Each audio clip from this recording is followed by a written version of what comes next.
routinely get calls from veterinarians on different subjects. We've talked a lot about them.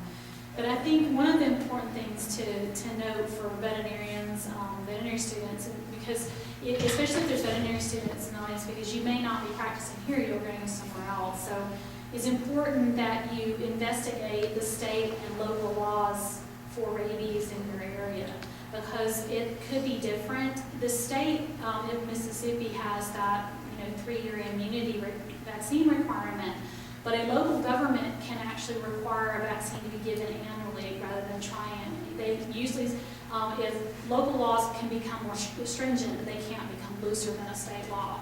But so you could have a variation. You'd be practicing in a place that has a more stringent vaccination requirement, even licensing requirements than the state does.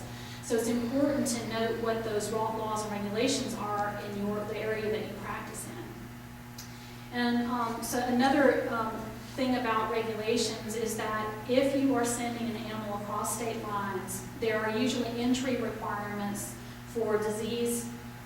There's disease entry requirements by the state veterinarians in almost every state. Rabies is usually included in those requirements, particularly for dogs and cats.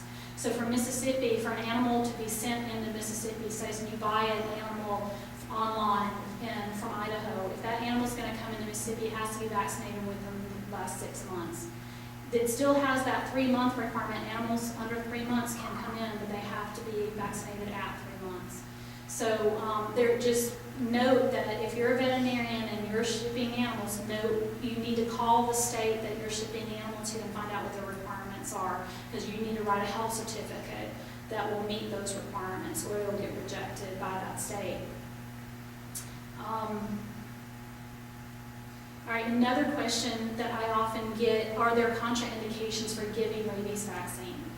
Oftentimes a veterinarian will call me and say, the last time that this animal was in, it had a reaction to the vaccine. I would not like to give this vaccine again. The recommendation by the National Association of State Public Health Veterinarians is there's no contraindication to giving rabies vaccine. That rabies vaccine, any vaccine reaction can be medically managed. So they're saying that the vaccine needs to be given. So a lot of those questions, like I said, are in that compendium that will help answer a lot of questions. All veterinarians forget that that document is out there. But we are always available to help answer questions. That's what we do. So we love to hear from people about rabies, and we're always willing to help.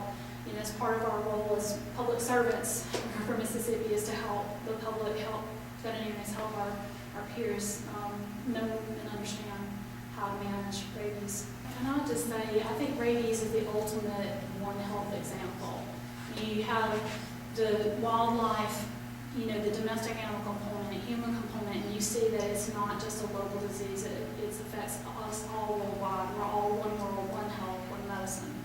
So I would say that I hope that today we've emphasized that this, although it is non-treatable, it is highly preventable.